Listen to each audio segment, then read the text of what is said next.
구독과 좋아요 눌러주세요. 큰 힘이 됩니다. 감사합니다. 이제 영상 진행할게요. 선택을 했는지 아직은 말하지 않을게요. 어쩌면 문을 열고 들어가서 가족과 함께 새로운 관계를 만들어갔을 수도 있어요. 어쩌면 문을 열지 않고 돌아서서 작은 원룸을 구해 혼자 살기 시작했을 수도 있어요. 어쩌면 한동안 거리를 두고 지내다가 천천히 다시 만나기로 했을 수도 있어요. 정답은 없어요. 어떤 선택이든 각각의 의미가 있으니까요. 다만 확실한 건 제가 제 인생을 살기로 했다는 거예요. 60년 만에 처음으로요. 그리고 그게 가장 중요한 거예요. 당신이라면 어떤 선택을 하시겠어요? 제 이야기를 들어주세요. 제 이름은 박영숙이에요. 올해 58살입니다. 30년 전에 결혼해서 지금까지 남편 박철수와 함께 살고 있죠. 아들 하나, 딸 하나를 키웠고 3년 전에 아들이 결혼했어요. 오늘은 일요일이에요. 아들 부부가 손주를 데리고 온다는 날이죠. 저는 아침 일찍부터 일어나서 장을 봤어요. 며느리 지연이가 좋아하는 과일도 사고 손주 준이가 좋아하는 간식도 챙겼어요. 시장에서 돌아와서 부엌에 서니 남편이 거실에서 신문을 보고 있었어요. 30년째 변하지 않는 일요일 풍경이었죠. 집안을 깨끗이 청소하고 음식을 준비했어요. 며느리가 좋아하는 잡채도 만들고 갈비찜도 했어요. 3년 전 며느리가 시집 올 때 시어머니가 저한테 그랬거든요. 며느리 잘 대접해야 손주 자주 본다고요.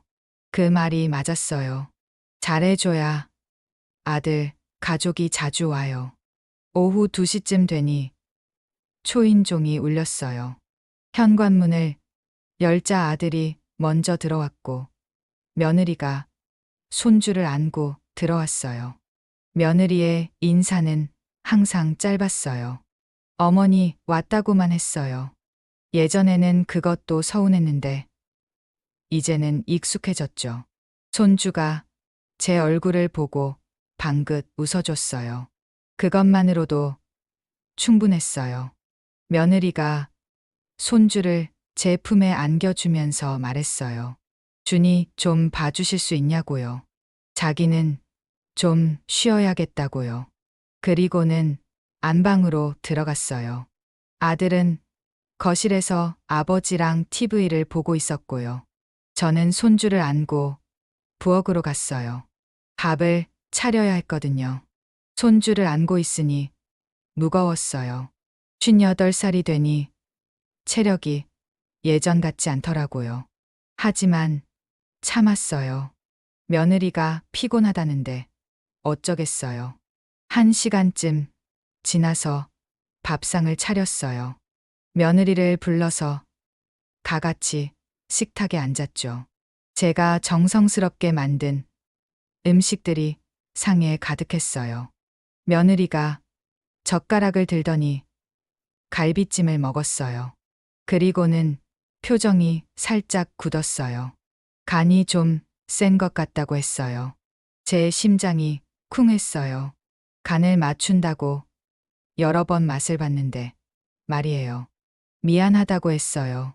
제가 요즘 입맛이 없어서 그런가 보다고요. 며느리가 말했어요. 준이는 아직 어려서 짠 거 못 먹는다고요. 조금만 따로 해주시면 안 되냐고요. 저는 얼른 일어났어요. 알겠다고 준이 것만 따로 만들어주겠다고요. 부엌으로 가서 갈비를 물에 헹궈서 다시 양념을 했어요. 손이 떨렸어요. 잘해주려고 했는데 잘못했나 싶어서요. 다시 식탁으로 돌아왔을 때 며느리가 아들한테 뭔가 속삭이고 있었어요. 남편은 밥만 먹고 있었고요. 식사가 끝나고 며느리가 설거지를 도와주려고 일어났어요. 제가 할게요라고 말했어요. 저는 아니라고 했어요. 괜찮다고, 며느리는 쉬라고요. 준이도 돌봐야 하지 않냐고요. 며느리가 말했어요. 그리고 조심스럽게 이야기를 꺼냈어요. 요즘 육아법이 많이 바뀌었다고요. 준이한테 이것저것 먹이실 때 자기한테 먼저 물어봐 주시면 안 될까요? 라고요. 지난주에 제가 준이한테 과자를 하나 줬었어요. 그게 문제였나 봐요. 알겠다고 했어요. 미안하다고, 다음부터 조심하겠다고요. 며느리는 고개를 끄덕이고 거실로 나갔어요. 저는 혼자 부엌에 남아서 설거지를 했어요. 물이 미지근했어요. 그런데 눈물이 나려고 해서 찬물을 틀었어요. 얼굴을 한번 씻고 싶었거든요. 설거지를 끝내고 거실로 나가니 며느리가 손주를 안고 준비를 하고 있었어요. 벌써 가냐고 물었어요. 아들이 대답했어요. 지연이가 내일 회의가 있대요. 일찍 가봐야 할 것 같다고요. 3시간도 안 됐는데 벌써 가는 거예요. 준비한 음식도 많은데 말이에요. 알겠다고 했어요. 이거 싸줄게요라고요. 반찬을 싸주려고 하는데 며느리가 말했어요. 괜찮다고요. 자기네 집에 반찬 있다고요. 그래도라고 했지만 며느리는 괜찮다며 거절했어요. 그럼 다음에 또 올게요라고 하더니 현관문을 나갔어요. 아들이 뒤따라갔고요. 남편은 거실에서 여전히 TV를 보고 있었어요. 현관문이 닫히는 소리를 듣고 저는 부엌으로 돌아왔어요. 제가 정성스럽게 만든 음식들이 그대로 남아 있었어요. 대부분 손도 안 댄 거예요. 그날 저녁 남편이랑 단둘이 남은 음식을 먹었어요. 남편이 말했어요. 요즘 며느리들은 예전 같지 않다고요. 제가 좀 이해해줘야 한다고요. 제가 뭘 이해해야 한다는 걸까요? 제가 뭘 잘못했나요? 남편이 계속 말했어요. 며느리 기분 상하면 손주 못 본다고요. 조심하라고요. 저는 대답하지 않았어요. 목이 메었거든요. 그날 밤 잠자리에 들기 전에 손을 봤어요. 주름이 많이 생겼더라고요. 58살이니 당연한 건데 왠지 서글펐어요. 시어머니가 며느리 눈치 봐야 하는 세상이 온 거예요.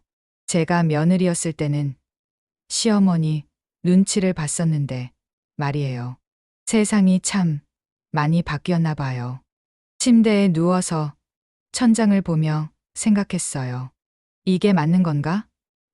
제가 뭘 더 잘해줘야 하는 걸까? 옆에서 남편은 이미 잠들어 있었어요. 코 고는 소리만 들렸어요.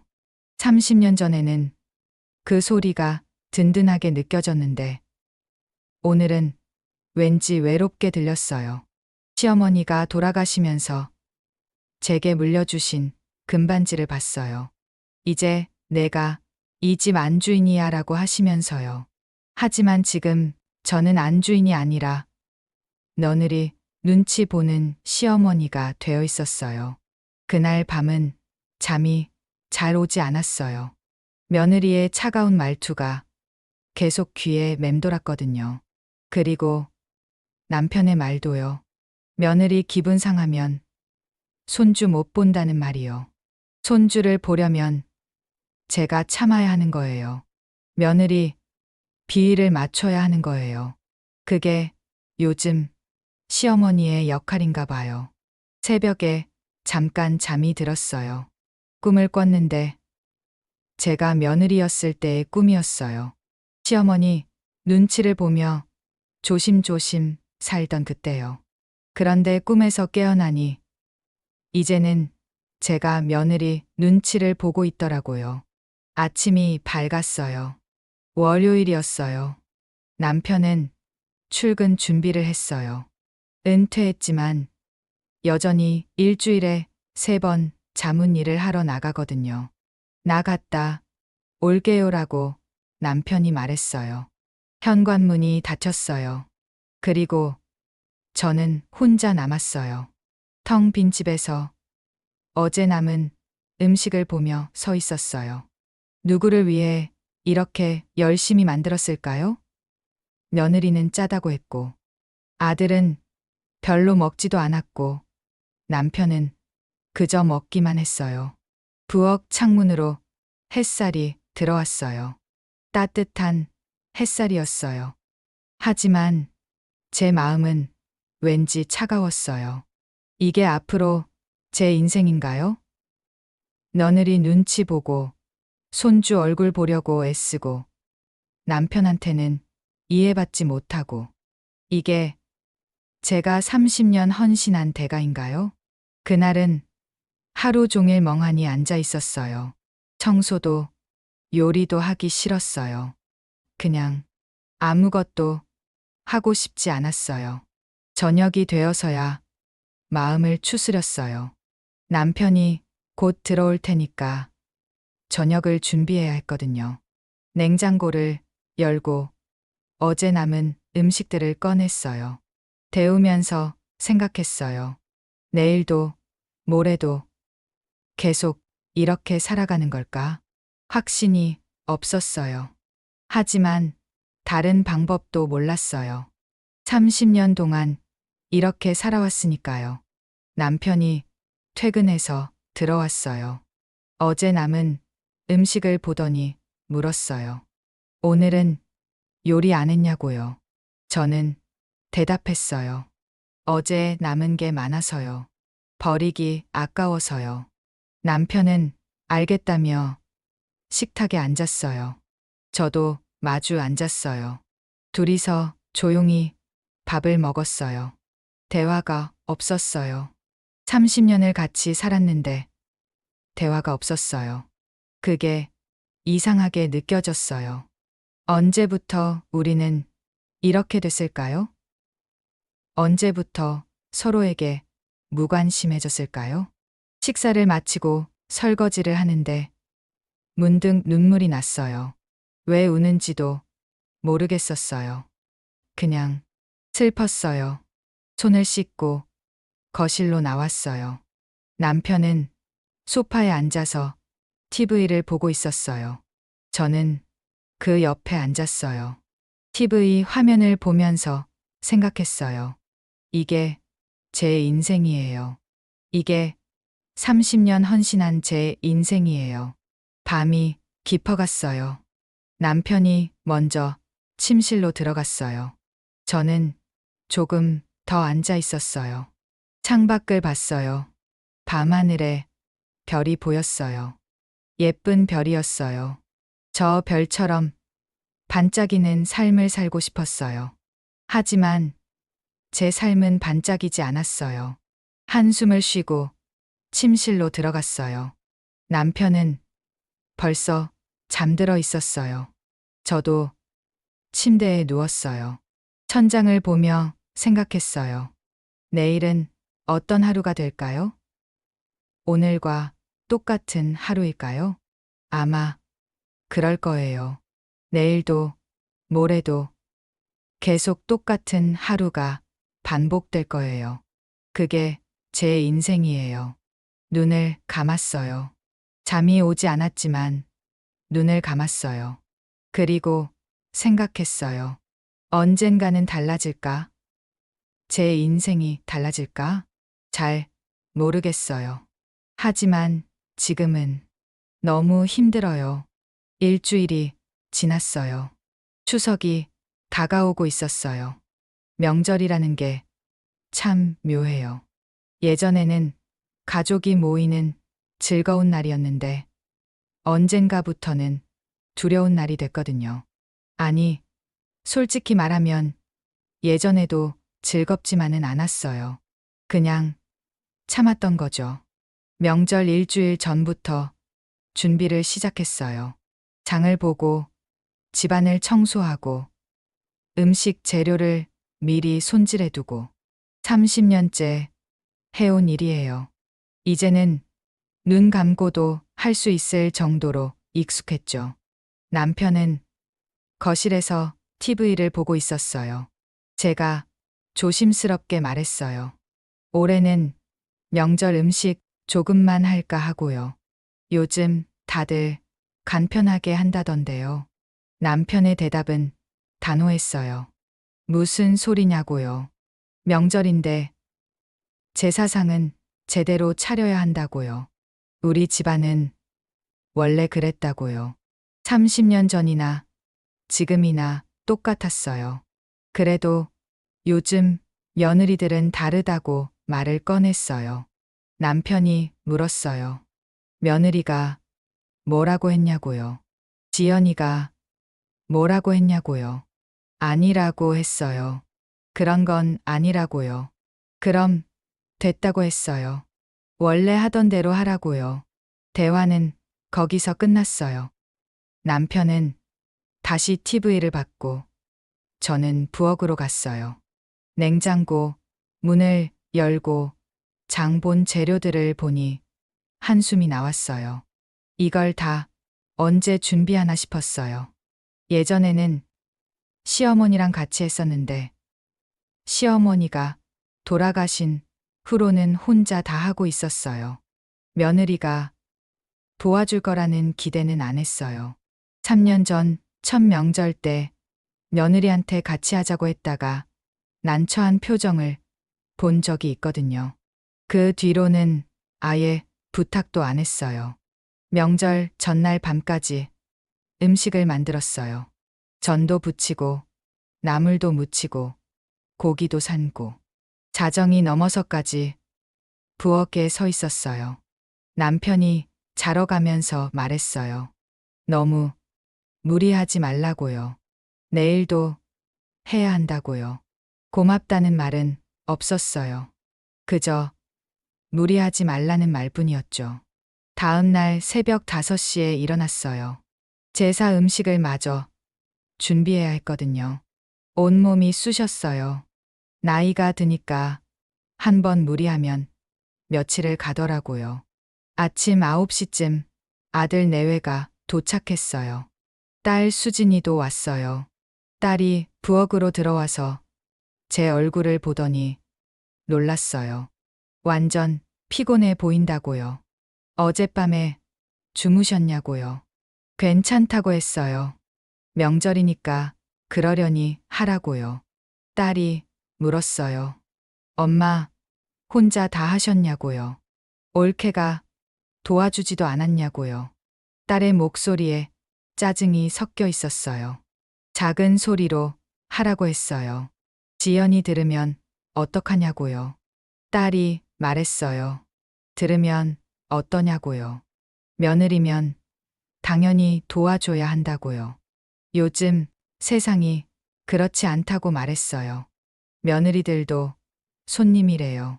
딸이 한숨을 쉬었어요. 엄마는 왜 맨날 참기만 하냐고요. 저도 모르겠어요. 왜 참는지요. 그냥 익숙해진 것 같아요.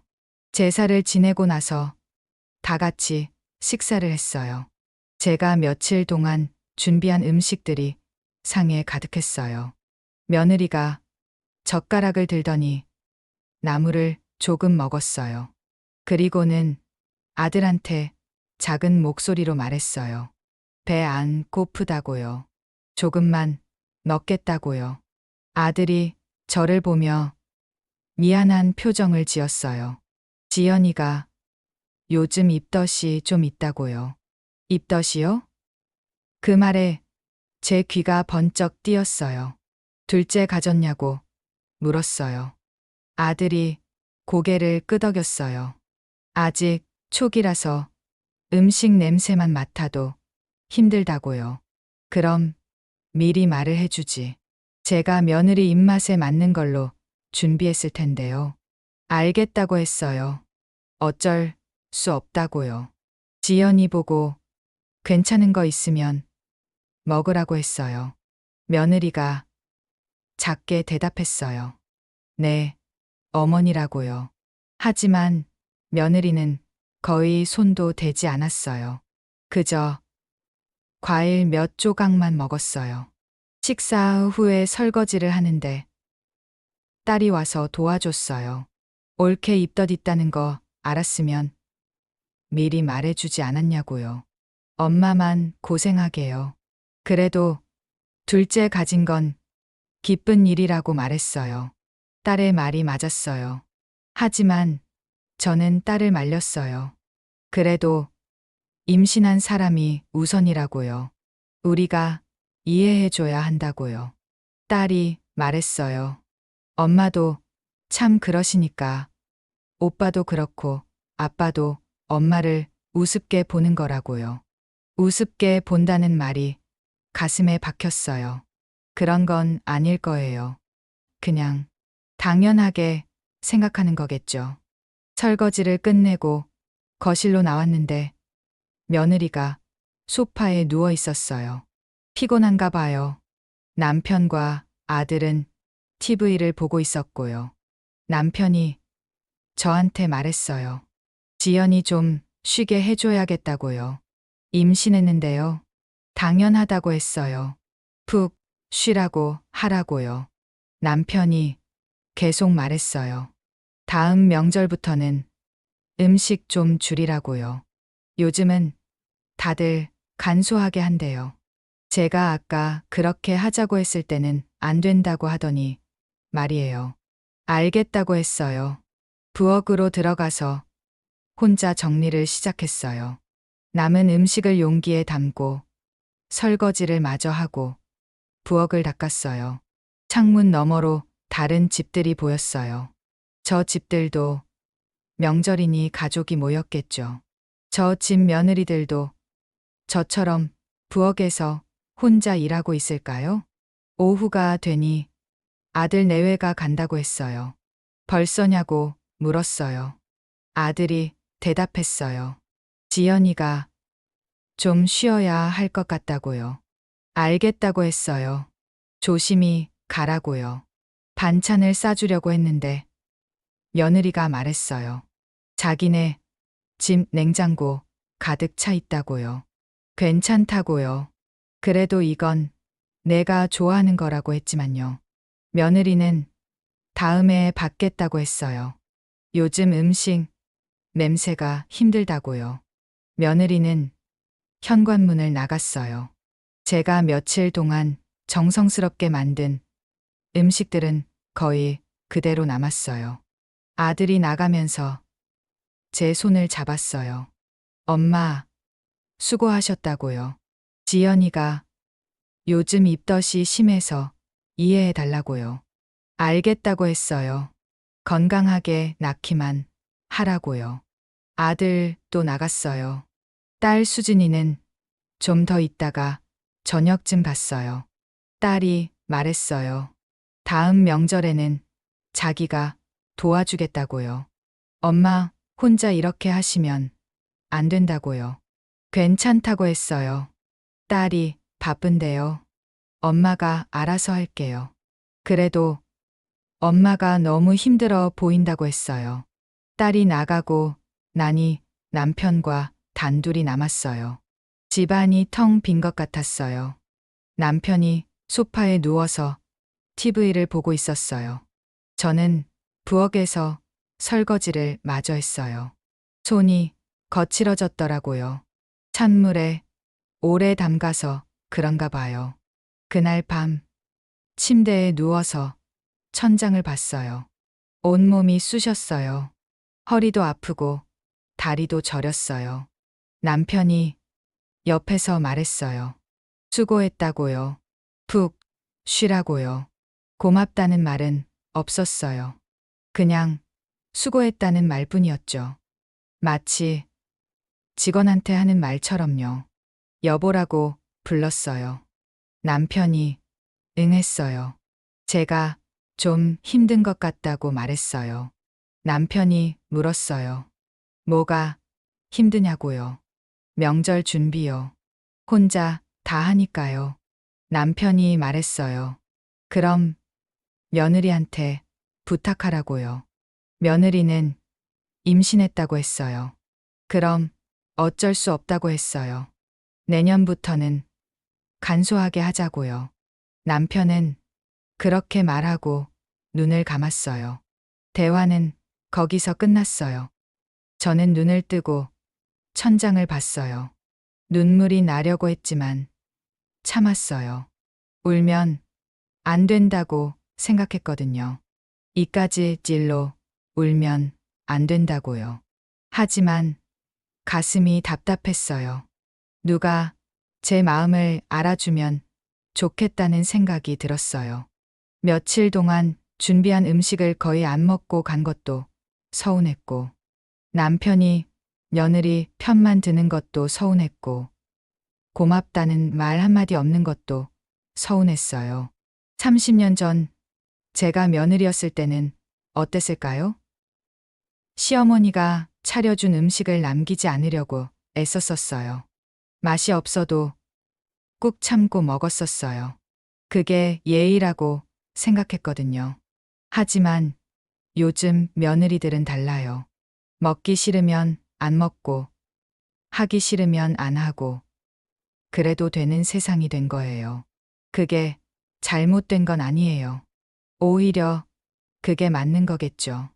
며느리도 사람인데 왜 시어머니 눈치만 봐야 해요? 하지만 그럼 저는 뭐예요? 30년 동안 참고 살아온 저는 바보였던 건가요? 새벽까지 잠이 안 왔어요.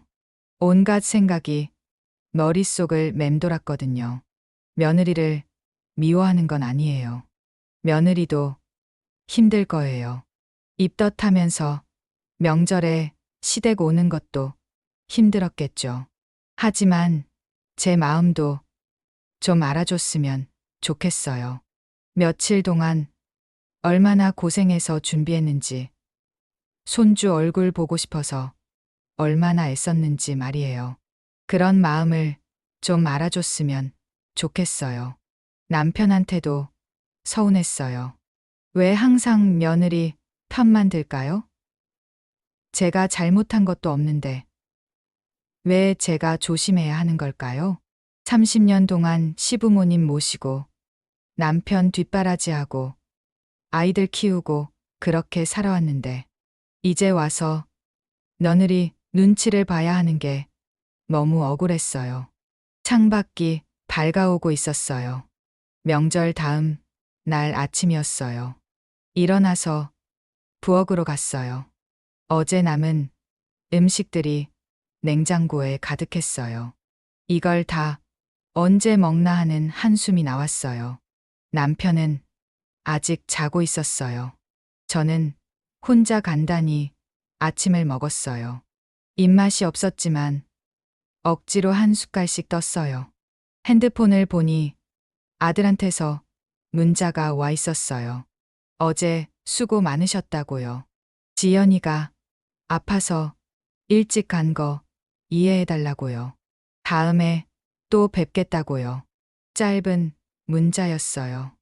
딸 수진이한테서도 문자가 왔어요. 엄마, 푹 쉬시라고요. 다음 명절엔 꼭 도와드리겠다고요. 사랑한다고요. 딸의 문자를 보니 눈물이 났어요.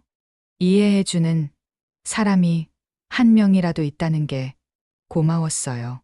하지만 동시에 생각했어요. 왜 딸만 저를 이해해줄까요? 남편은 왜 안 그럴까요? 아들은 왜 안 그럴까요? 그날 하루 종일 멍하니 앉아 있었어요. 명절이 끝났지만 기쁘지 않았어요. 오히려 더 허전했어요. 저녁 무렵 남편이 말했어요. 내년 명절은 정말 간소하게 하자고요. 며느리도 힘들어하고 저도 힘들지 않냐고요. 며느리가 먼저 나왔어요. 제가 힘든 건 나중이었어요. 알겠다고 했어요. 저는 그렇게 대답하고 창밖을 봤어요. 해가 지고 있었어요. 명절도 끝나고 하루도 끝나가고 있었어요. 내년 명절은 어떨까요? 더 간소하게 한다고 해서 제 마음도 편해질까요? 잘 모르겠어요. 다만 한 가지 확실한 건 예전처럼 기쁜 마음으로 명절을 준비할 수는 없을 것 같다는 거예요. 그게 슬펐어요. 명절이 지나고 2주가 지났어요. 그 사이에도 작은 일들이 계속 있었어요. 하나하나는 큰일이 아니었지만 쌓이고 쌓이니 마음이 무거워졌어요. 지난주 목요일이었어요. 아들한테서 전화가 왔어요. 지연이가 검진 받으러 병원에 가는데 준이를 좀 봐달라고 했어요. 당연히 그러겠다고 했죠. 손주 얼굴 보는 게 얼마나 좋은데요. 오전 10시쯤 아들이 준이를 데려왔어요. 준이는 저를 보자마자 활짝 웃으며 할머니라고 불렀어요. 그 순간만큼은 모든 게 괜찮아지는 것 같았어요. 아들은 준이만 맡기고 급하게 나갔어요. 회사 일이 있다고 했어요. 저는 준이와 단둘이 남았어요. 준이랑 놀아주는 게 쉽지 않았어요. 새 살배기 아이는 에너지가 넘쳤거든요. 58살 할머니를 따라오기 힘든 속도였죠. 하지만 즐거웠어요. 준이의 웃음소리를 듣고 있으니 힘든 줄 몰랐어요. 점심시간이 되어서 밥을 해줬어요. 계란찜에 소고기 미역국, 그리고 밥. 준이가 좋아하는 메뉴였어요. 준이는 잘 먹었어요. 한 숟가락씩 떠주면 맛있다고 했어요. 밥을 다 먹이고 나니 오후 1시였어요. 그때 준이가 간식을 달라고 했어요. 냉장고를 열어보니 제가 지난주에 사둔 요구르트가 있었어요. 준이가 좋아하는 거였죠. 망설임 없이 줬어요. 준이는 맛있게 먹었어요. 저도 기분이 좋았어요. 오후 3시쯤 아들이 준이를 데리러 왔어요. 그런데 며느리도 같이 왔더라고요. 병원 검진이 끝난 모양이었어요. 며느리가 준이를 보자마자 물었어요. 준이가 점심 뭐 먹었냐고, 간식은 먹었냐고. 저는 솔직하게 대답했어요. 계란찜이랑 미역국 먹었고 요구르트도 줬다고요. 그 순간 며느리의 얼굴이 굳었어요. 그리고 한숨을 쉬었어요. 제 심장이 쿵 내려앉았어요. 며느리가 말했어요. 준이는 지금 유제품을 끊고 있는 중이라고. 알레르기 검사 때문에 한 달간 특정 음식을 먹이면 안 된다고 분명히 말했었다고. 하지만 저는 그런 말을 들은 기억이 없었어요.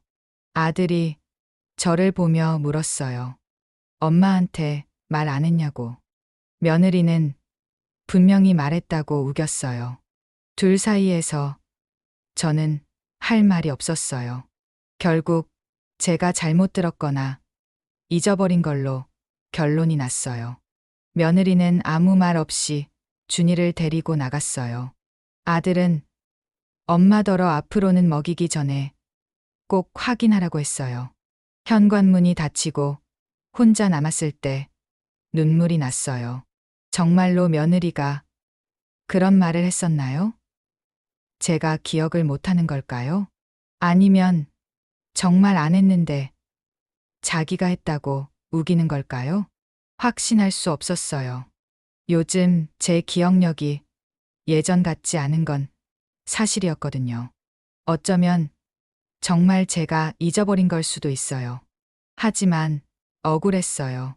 좋은 마음으로 손주를 봐줬는데 결국 잘못만 저지른 사람이 된 거예요.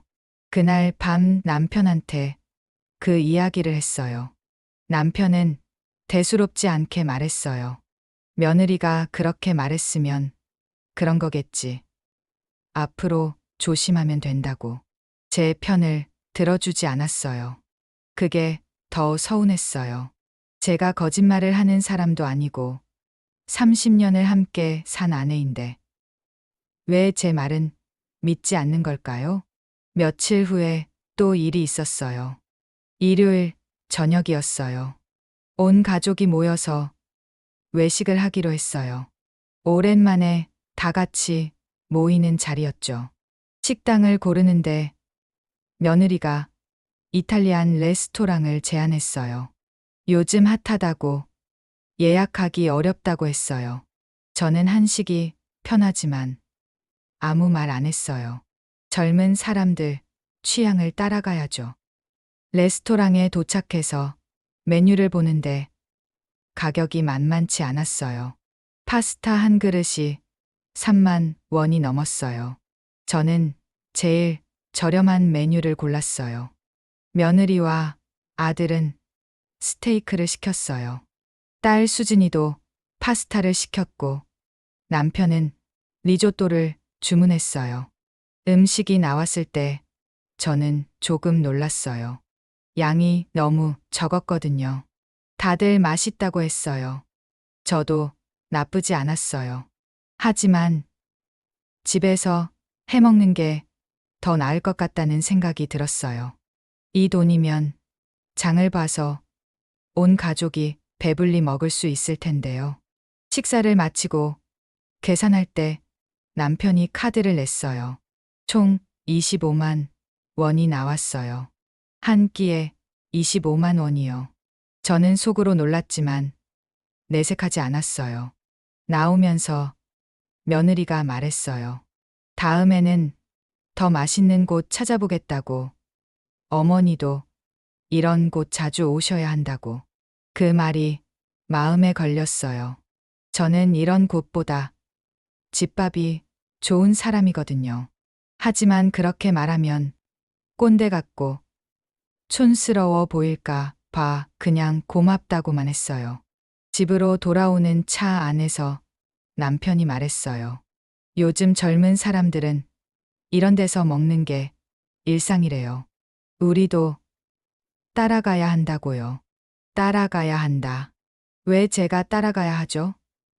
58살까지 제 방식대로 살아왔는데 이제 와서 젊은 사람들 방식에 맞춰야 하나요?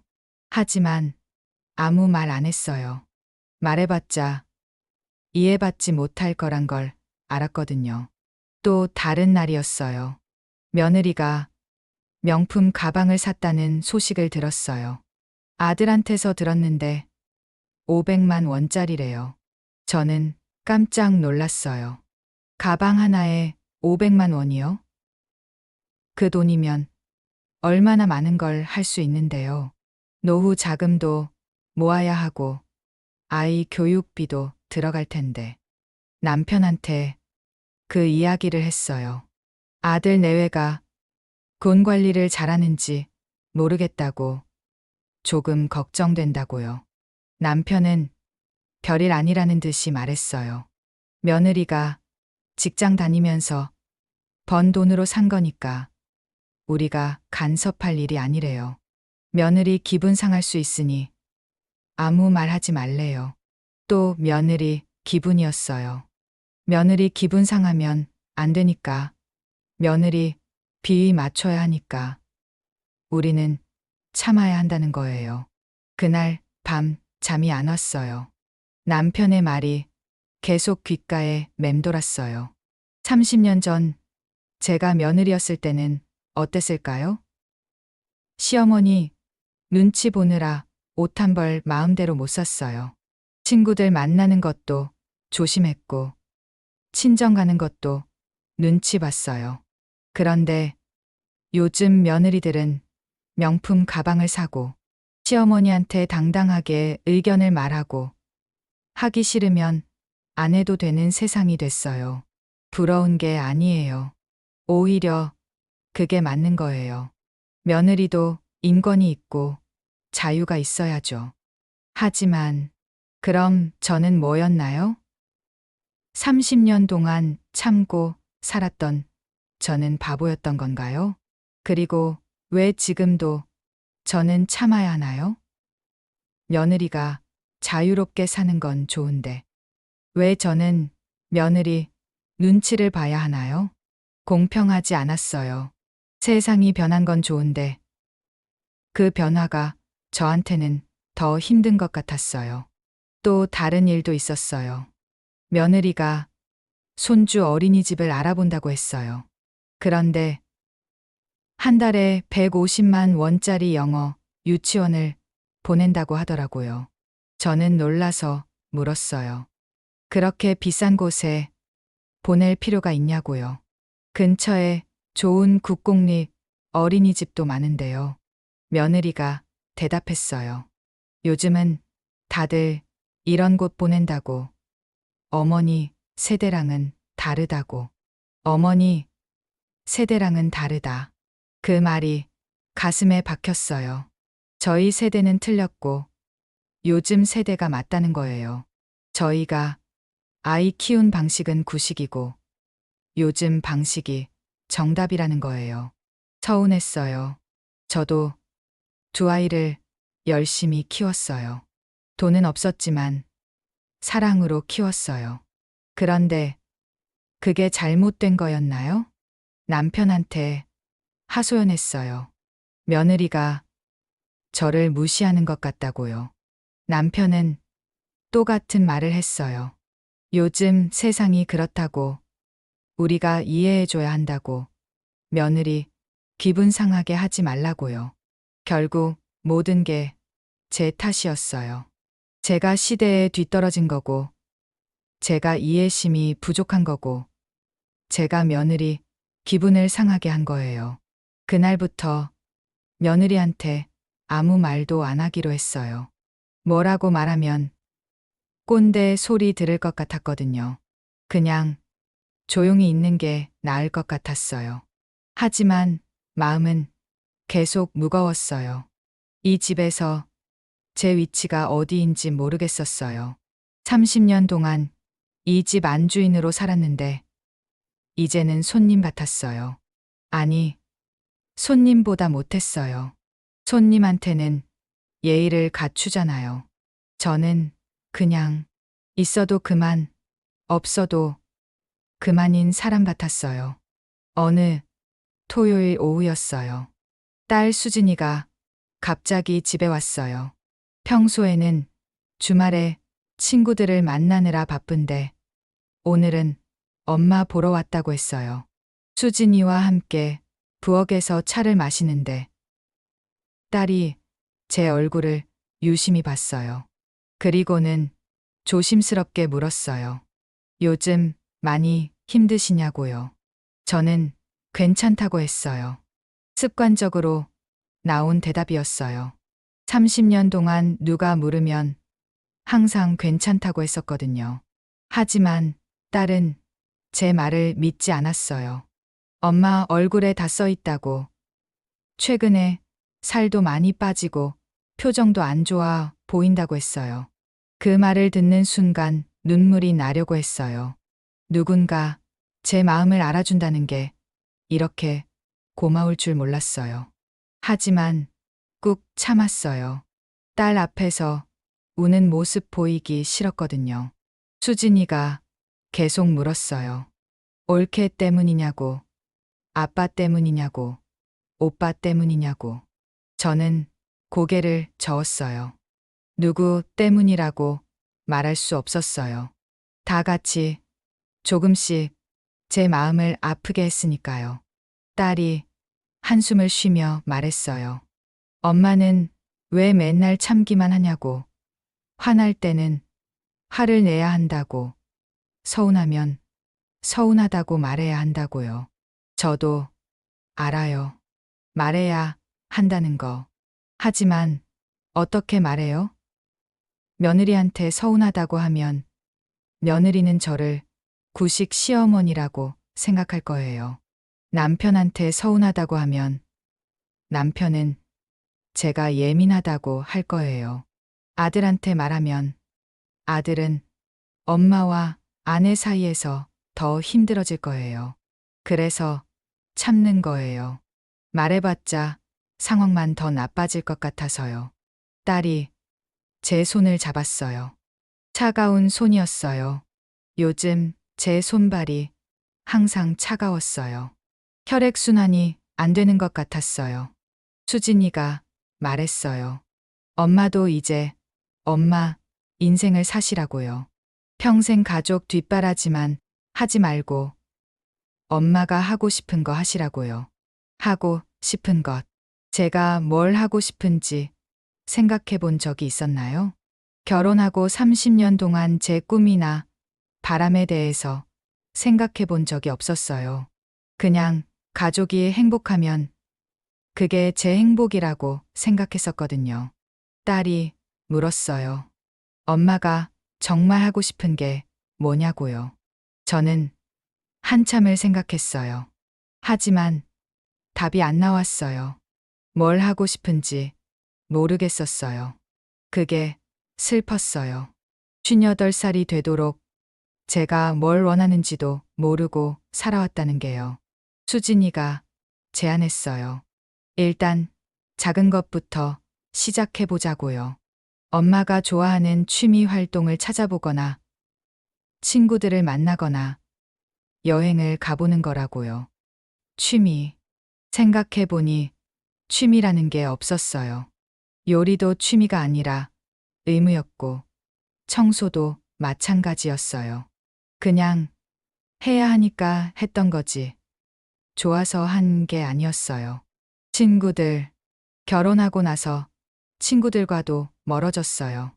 시댁일 하고 아이들 키우느라 친구 만날 시간이 없었거든요. 가끔 연락이 와도 바쁘다고 다음에 보자고 미루다가 결국 연락이 끊어졌어요. 여행. 남편이랑 여행 가본 지가 얼마나 됐을까요? 신혼여행 이후로 제대로 된 여행을 가본 기억이 없어요. 아이들, 어릴 때는 아이들 데리고 놀이공원 가는 게 전부였고, 아이들 크고 나서는 남편이 바빠서 갈 시간이 없었어요. 딸이 말했어요. 그럼 지금부터라도 하나씩 시작해보자고요. 문화센터에 가서 요가나 필라테스를 배워보거나 책 읽는 모임에 나가보거나 엄마 혼자 짧은 여행이라도 다녀오는 거라고요. 저는 고개를 저었어요. 그럴 수 없다고요. 집안일도 있고 남편 챙겨야 하고 손주도 봐줘야 한다고요. 딸이 답답하다는 표정으로 말했어요. 그게 바로 문제라고요. 엄마는 항상 다른 사람 핑계를 대면서 자신을 위한 시간을 안 만든다고요. 그 말이 맞았어요. 저는 항상 누군가를 핑계로 댔어요. 가족 때문에, 집안일 때문에, 이것저것 때문에. 결국은 제가 저 자신을 가두고 있었던 거예요. 수진이가 단호하게 말했어요. 다음 주부터 문화센터 하나 등록하시라고요. 딸이 알아봐서 알려주겠다고요. 그리고 한 달에 한 번은 친구들 만나시라고요. 저는 걱정됐어요. 그렇게 밖에 나가면 집안일은 누가 하냐고요. 남편 밥은 누가 차려주냐고요. 딸이 웃으며 말했어요. 아빠는 어른이니까 알아서 하실 거라고요. 엄마가 하루 이틀 집 비운다고 해서 무너질 집이 아니라고요. 정말 그럴까요? 제가 하루만 집을 비워도 남편은 불편해했어요. 밥은 어떻게 해먹냐고, 양말이 어디 있냐고 이것저것 물어봤었거든요. 하지만 딸 말이 맞을지도 몰라요. 제가 너무 과보호했던 걸 수도 있어요. 남편도 혼자 밥 해먹을 수 있는 사람인데 제가 다 해주니까 안 하는 걸 수도 있죠.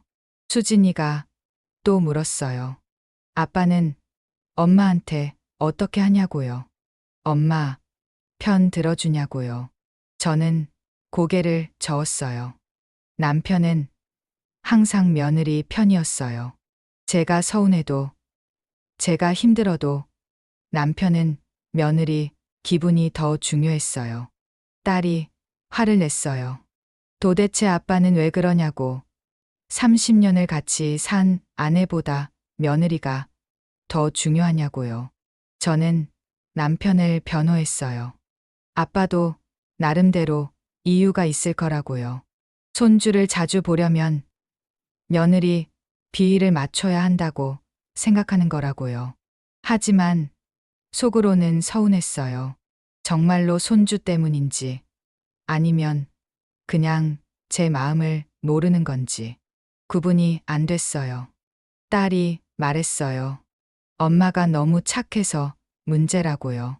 화를 낼 줄도 알아야 하고, 거절할 줄도 알아야 하고, 제 의견을 말할 줄도 알아야 하는데, 엄마는 그냥 참기만 한다고요. 참는 게 익숙해진 거예요. 30년 동안 참았으니까요. 시어머니한테도 참았고, 남편한테도 참았고, 아이들한테도 참았어요. 참으면 평화로웠거든요. 참으면 싸우지 않아도 됐고, 참으면 좋은 며느리, 좋은 아내, 좋은 엄마가 될 수 있었어요. 하지만 그렇게 참다 보니 제 마음 속에는 서운함이 쌓여 있었어요. 30년치 서운함이요. 수진이가 제안했어요. 오늘 저녁에 온 가족이 모여서 이야기를 해보자고요. 엄마가 요즘 힘들다는 걸, 더 이상 혼자 모든 걸 감당할 수 없다는 걸, 가족들이 조금씩 나눠서 해야 한다는 걸요. 저는 겁이 났어요. 그렇게 말하면 분위기가 싸해질 거예요. 남편은 불편해할 거고, 아들은 난처해 할 거고, 며느리는 기분 나빠할 거예요. 딸이 단호하게 말했어요. 그래도 해야 한다고요. 안 그러면 엄마가 쓰러진다고요. 쓰러진다. 그 말을 듣고 가슴이 철렁했어요. 요즘 정말 몸이 안 좋았거든요. 자주 어지럽고, 잠도 잘 안 오고, 입맛도 없었어요. 스트레스 때문인 걸 알았지만 무시하고 있었어요. 결국 딸의 설득으로 저녁에 가족회의를 하기로 했어요. 수진이가 오빠한테 연락해서 저녁에 오라고 했어요. 중요한 이야기가 있다고요. 저녁 6시쯤 아들 내외가 왔어요. 손주는 친정 부모님이 봐주신다고 했어요. 남편도 회사에서 일찍 들어왔어요. 다 같이 식탁에 앉았어요. 저는 간단하게 저녁을 준비했어요. 김치찌개에 제육볶음, 그리고 몇 가지 반찬이요. 식사를 마치고 수진이가 말문을 열었어요.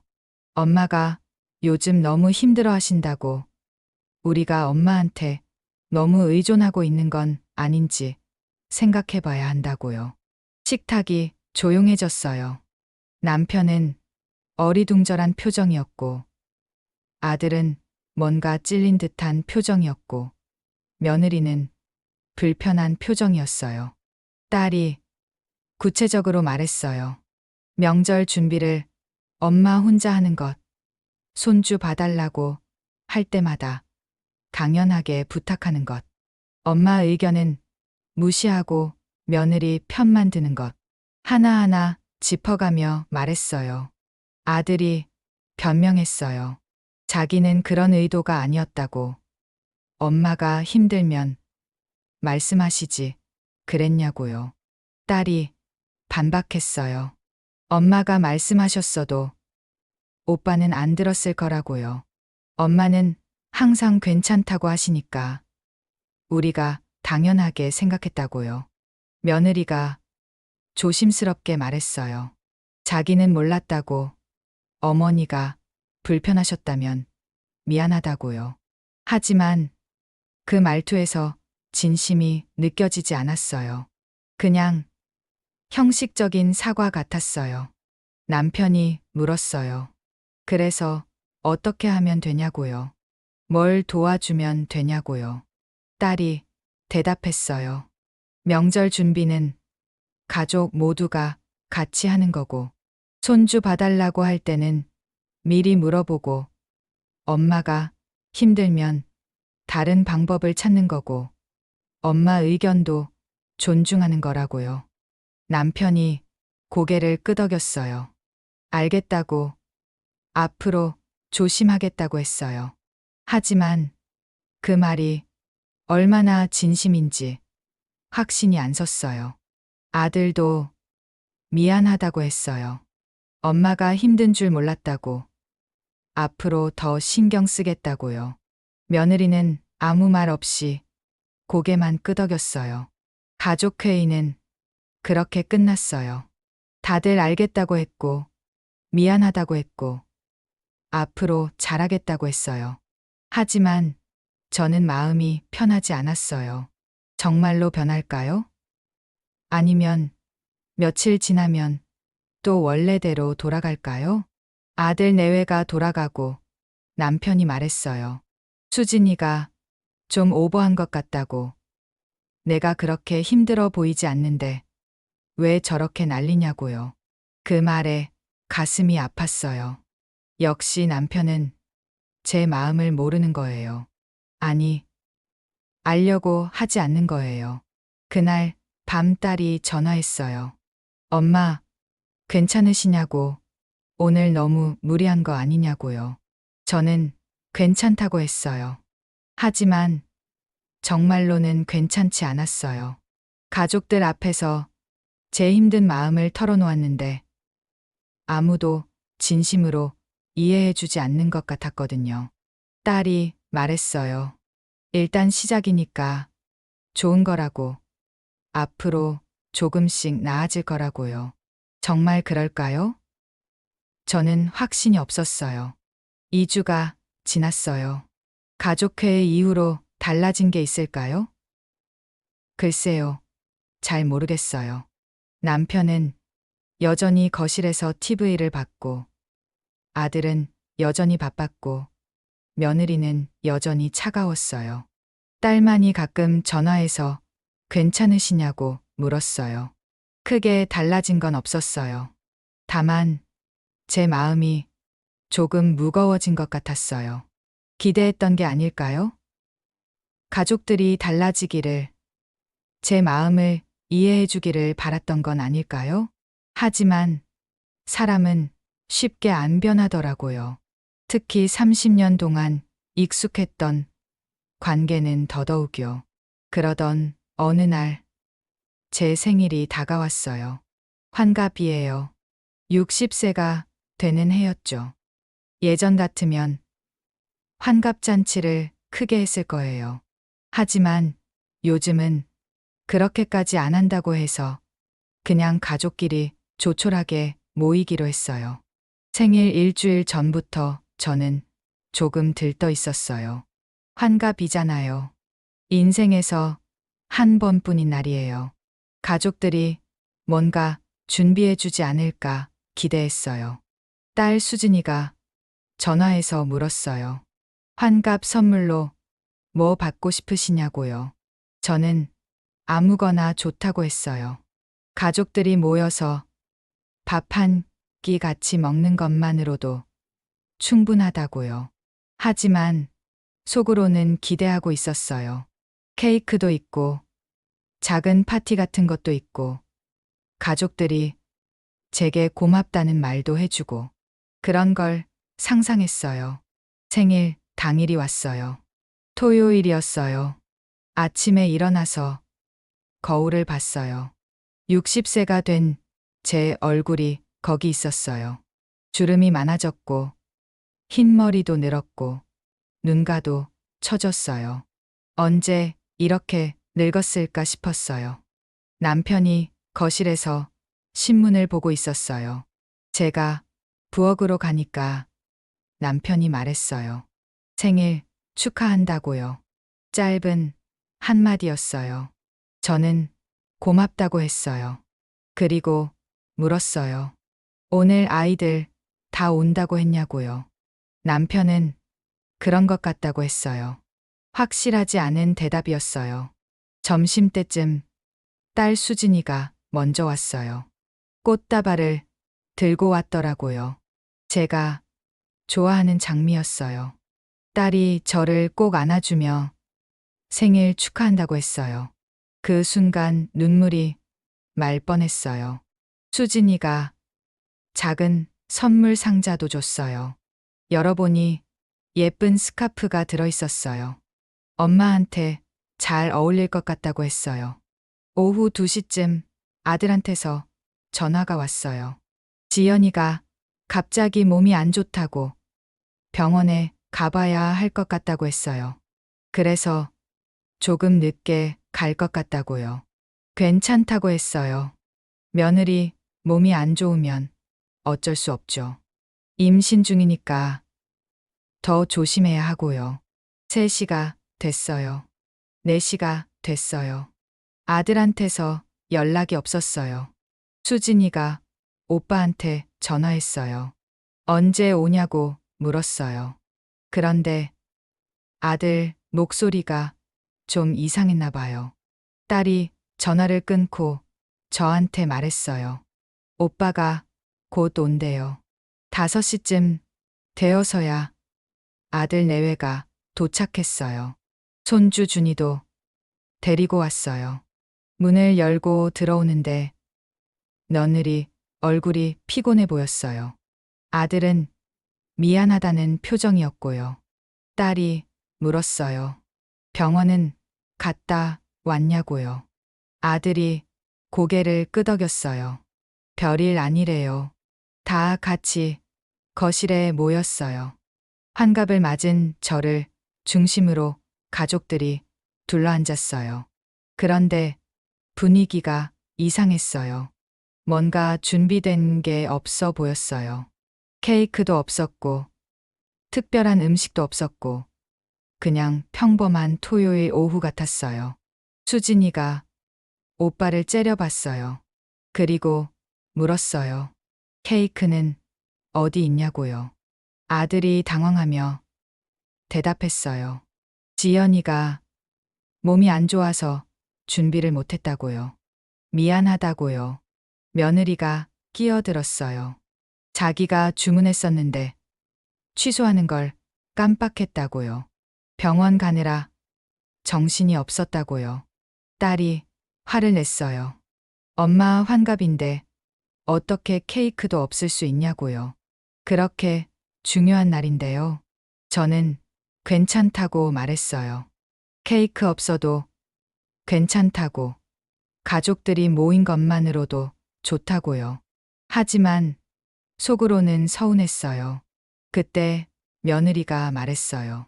어머니 죄송하다고. 그런데 자기가 지금 준이를 좀 봐줄 수 있냐고요. 몸이 안 좋아서 좀 쉬어야겠다고요. 그 말을 듣는 순간 무언가가 무너지는 느낌이었어요. 제 환갑 생일날인데 며느리가 손주를 맡기고 쉬겠다고요? 하지만 저는 또 괜찮다고 했어요. 몸이 안 좋으면 쉬라고요. 준이는 제가 볼 수 있다고요. 며느리는 안방으로 들어갔어요. 저는 준이를 안고 거실에 앉았어요.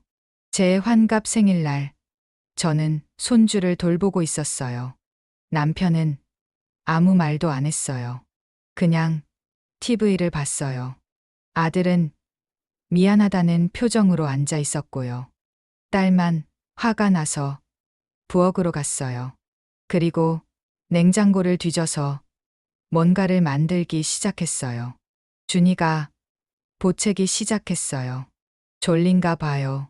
저는 준이를 달래느라 정신이 없었어요.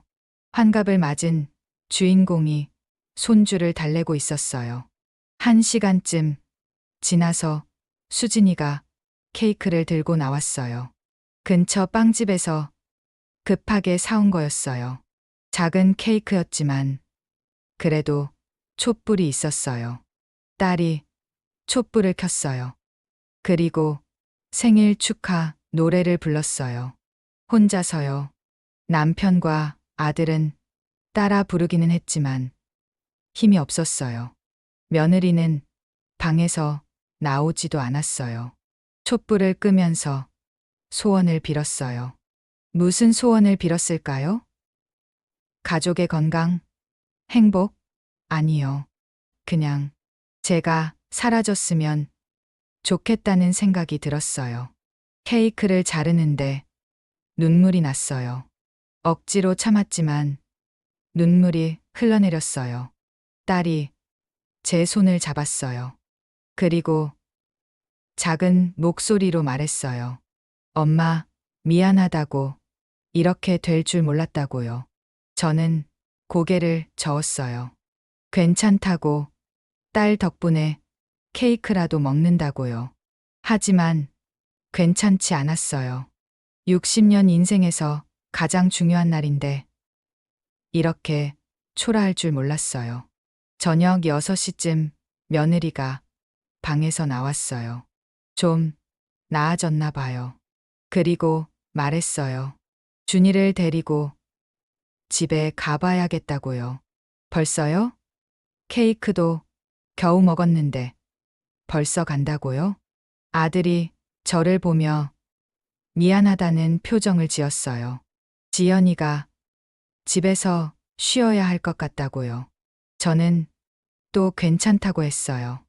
몸 조리 잘하라고, 조심히 가라고요. 아들 내외가 나갔어요. 제 환갑 생일날 2시간도 안 있다가 나간 거예요. 딸이 울먹였어요. 오빠가 너무하다고. 엄마 환갑인데 어떻게 이럴 수 있냐고요. 저는 딸을 달랬어요. 며느리가 아파서 어쩔 수 없다고 화내지 말라고요. 하지만 속으로는 울고 있었어요. 30년 동안 가족을 위해 살았는데 제 환갑날은 이렇게 초라한 거예요. 남편이 말했어요.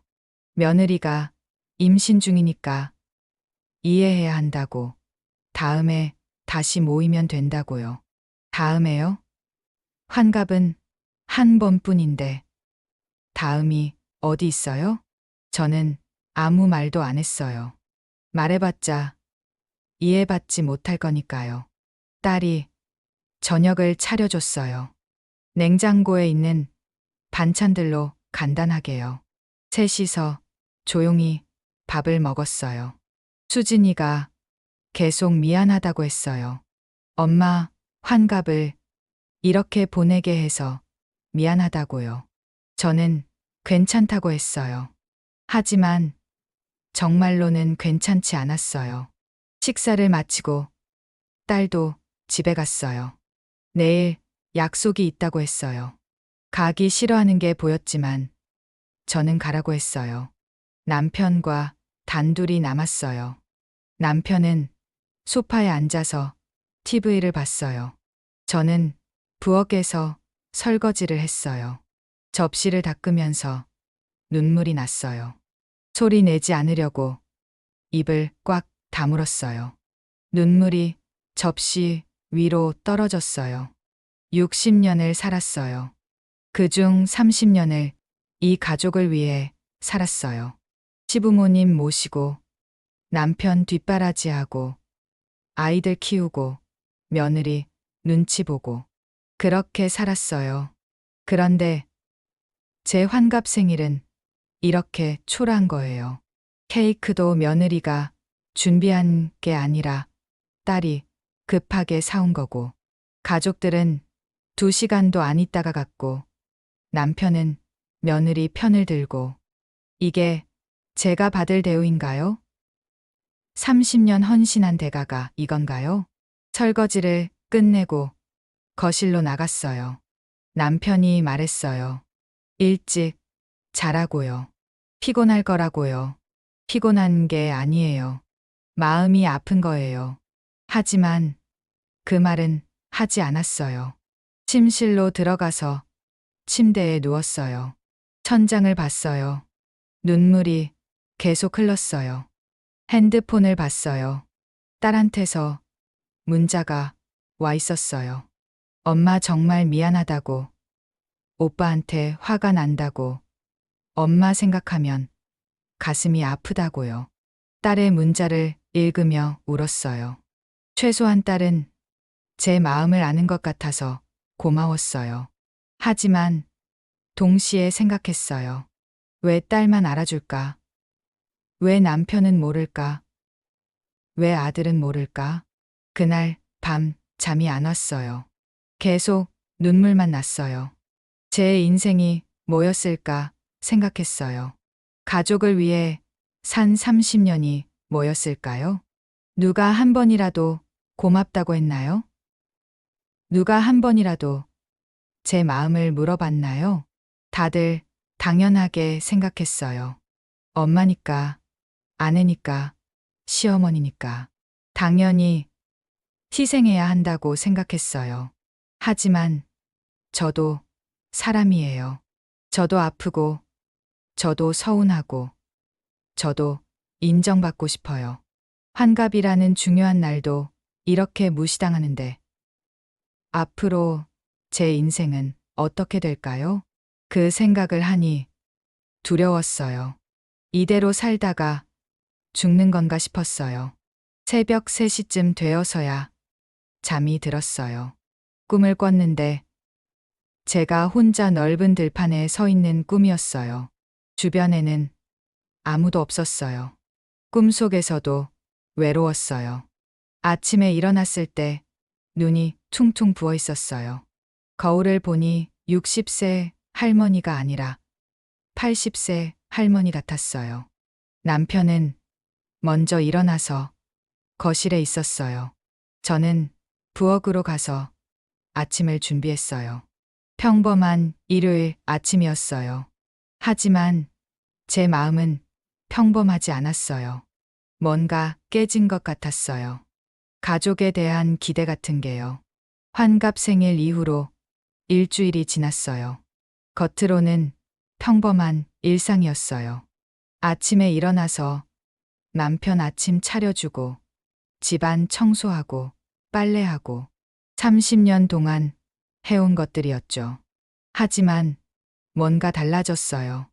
제 마음이 달라진 거예요. 예전에는 가족을 위해 뭔가 하는 게 당연하고 보람 있었어요. 하지만 이제는 의미가 없어 보였어요. 아무도 고마워하지 않는 일을 왜 해야 하나 싶었어요. 설거지를 하면서도 빨래를 개면서도 계속 그 생각이 났어요. 나는 누구인가? 이 집에서 내 존재는 뭔가? 단순히 집안일 하는 사람인가? 손주 봐주는 사람인가? 며느리 눈치 보는 사람인가? 화요일이었어요.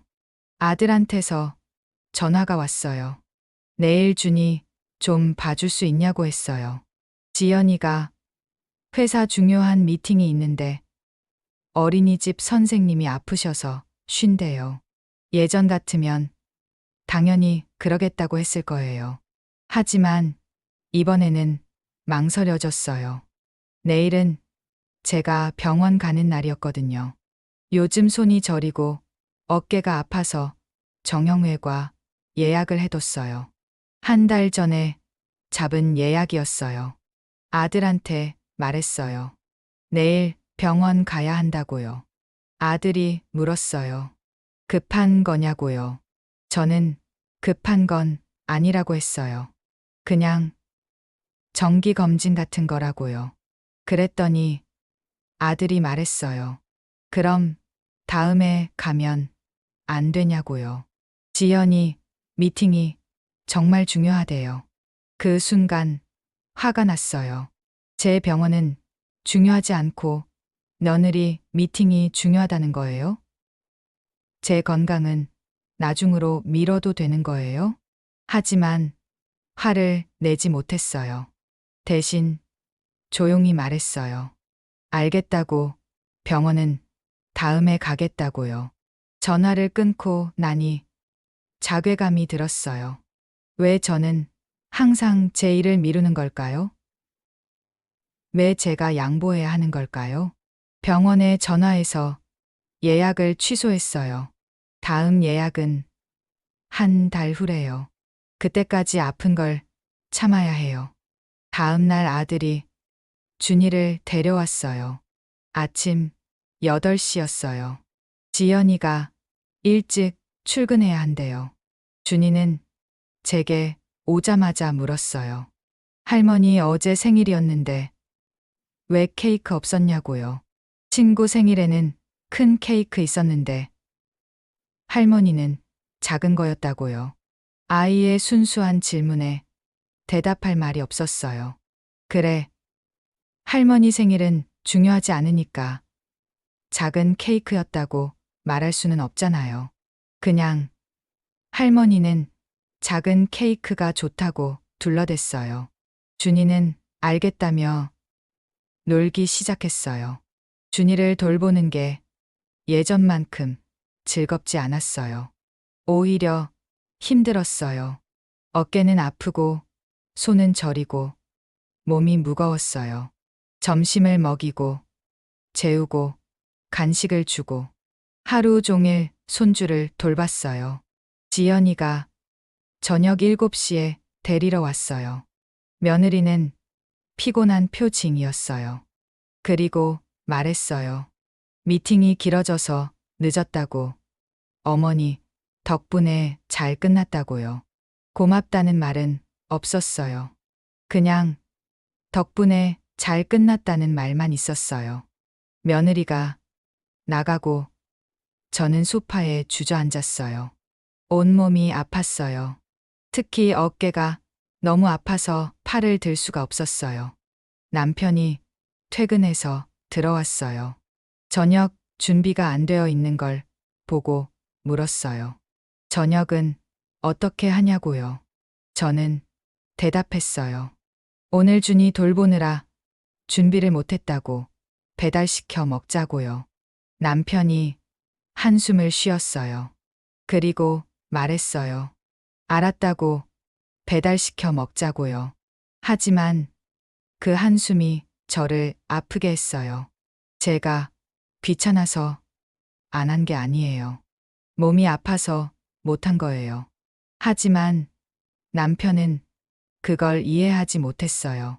그날 밤 어깨 통증 때문에 잠을 잘 수가 없었어요. 진통제를 먹었지만 별로 듣지 않았어요. 새벽에 화장실에 가다가 거울을 봤어요. 거울 속에 제 모습이 너무 초라해 보였어요. 58살. 아니, 이제 60살이에요. 60년을 살았는데 제가 뭘 했나 생각해 봤어요. 결혼 전 28년은 부모님 밑에서 자랐고 결혼 후 32년은 시댁과 남편, 아이들을 위해 살았어요. 그럼 나를 위해 산 시간은 얼마나 될까요? 거의 없었어요. 제 꿈도, 제 취미도, 제 친구도 다 포기하고 가족을 위해 살았어요. 그게 잘못된 건 아니에요. 하지만 이제는 너무 허무했어요. 목요일에 딸 수진이가 집에 왔어요. 제 얼굴을 보더니 깜짝 놀랐어요. 안색이 너무 안 좋다고, 많이 아파 보인다고요. 저는 괜찮다고 했어요. 하지만 딸은 제 말을 믿지 않았어요. 수진이가 물었어요. 병원은 갔냐고요. 저는 솔직하게 말했어요. 예약이 있었는데 준이 봐주느라 취소했다고요. 딸이 화를 냈어요. 엄마가 아픈데 왜 손주를 봐주냐고. 오빠한테 안 된다고 하지. 그랬냐고요.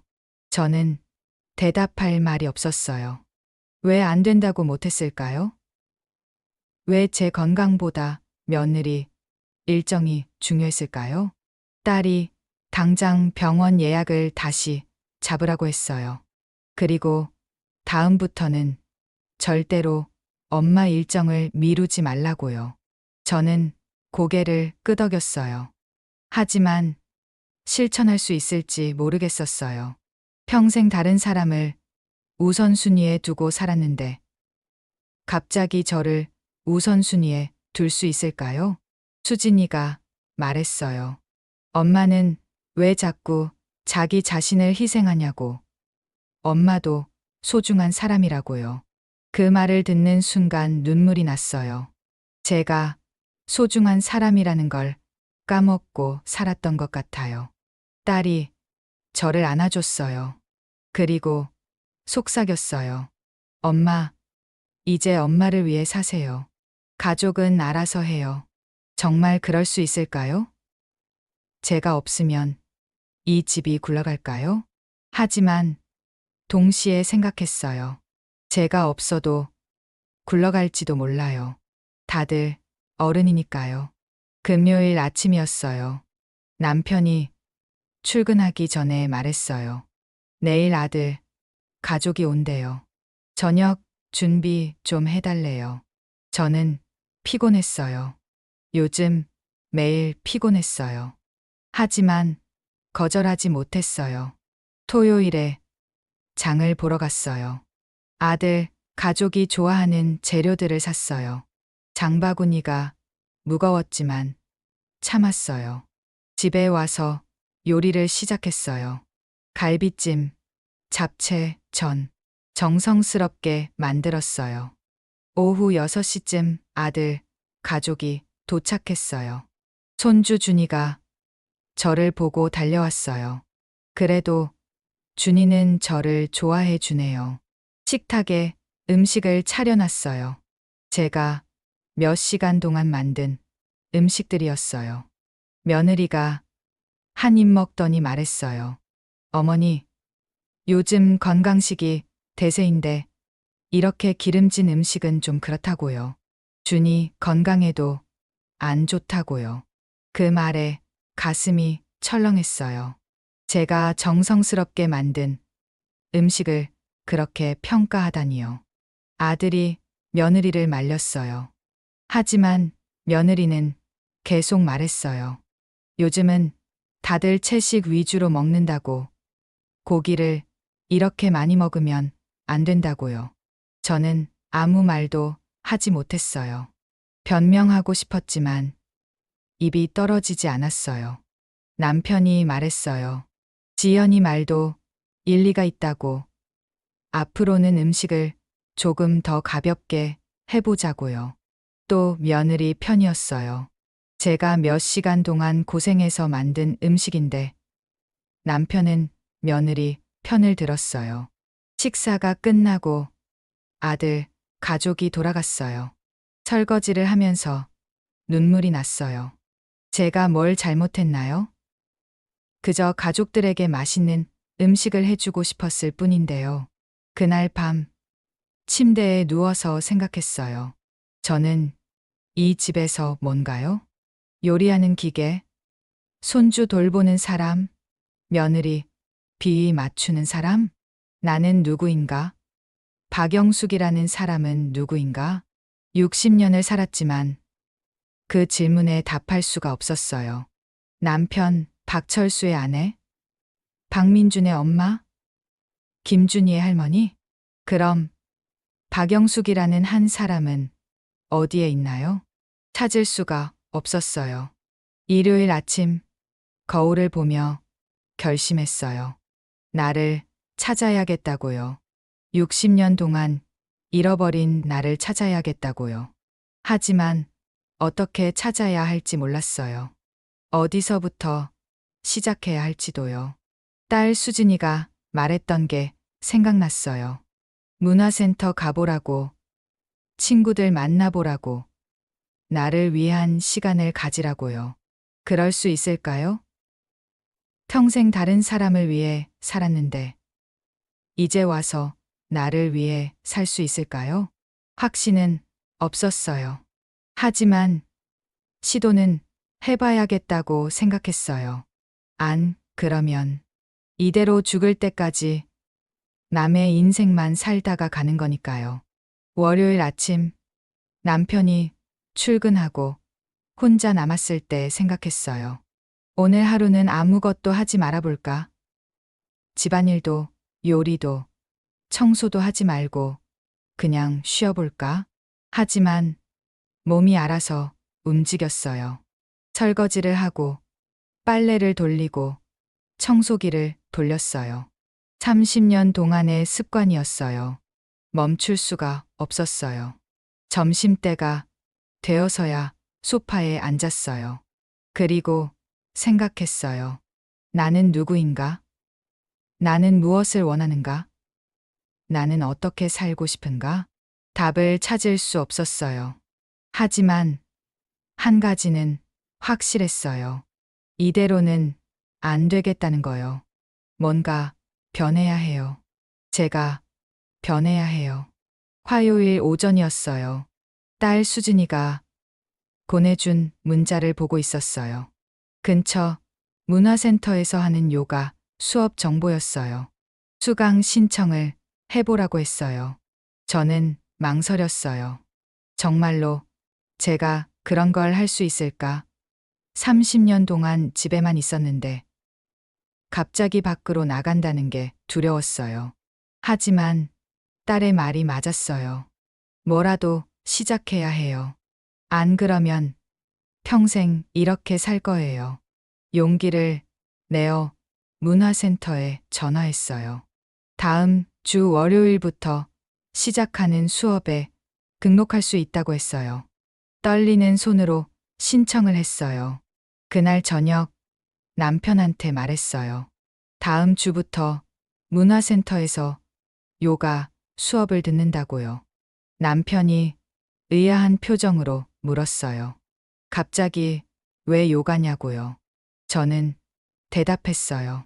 건강도 챙기고 나를 위한 시간도 가지고 싶다고요. 남편은 그렇게 하라고 했어요. 하지만 집안일은 제대로 하라고 덧붙였어요. 제가 밖에 나간다고 해서 집안이 엉망이 되면 안 된다고요. 그 말이 가슴에 걸렸어요. 제가 뭔가 하려고 하면 항상 조건이 붙었어요. 집안일을 제대로 하면서 가족에게 피해를 주지 않으면서 며느리 눈치 보지 않으면서 수요일 오후였어요. 아들한테서 또 전화가 왔어요. 다음 주 월요일에 준이 좀 봐줄 수 있냐고요. 제 심장이 뛰었어요. 다음 주 월요일은 제 요가 수업 첫날이에요. 망설였어요. 거절해야 할까? 하지만 입에서 나온 말은 달랐어요. 다음 주 월요일은 제가 문화센터 가는 날이라고. 다른 날은 안 되냐고요. 아들이 당황한 목소리로 물었어요. 엄마가 문화센터를 다닌다고요? 갑자기요? 저는 설명했어요. 건강도 챙기고 취미 생활도 하려고 한다고요. 아들이 말했어요. 그건 좋은데 월요일만 부탁한다고요. 지연이가 그날 꼭 나가야 하는 일이 있대요. 한 번만 봐달라고요. 또 시작이에요. 또 며느리 일정이에요. 또 제가 양보해야 하는 거예요. 제 안에서 뭔가가 끌어올랐어요. 30년 동안 참아왔던 감정들이 한꺼번에 올라오는 느낌이었어요. 조용히 말했어요. 안 된다고요. 이번에는 양보할 수 없다고요. 아들이 놀란 목소리로 물었어요. 엄마가 뭐라고 했냐고요. 정말 안 되냐고요. 저는 단호하게 말했어요. 안 된다고요. 다른 날은 가능하지만 월요일은 안 된다고요. 아들이 한숨을 쉬었어요. 그리고 말했어요. 알겠다고 다른 방법을 찾아보겠다고요.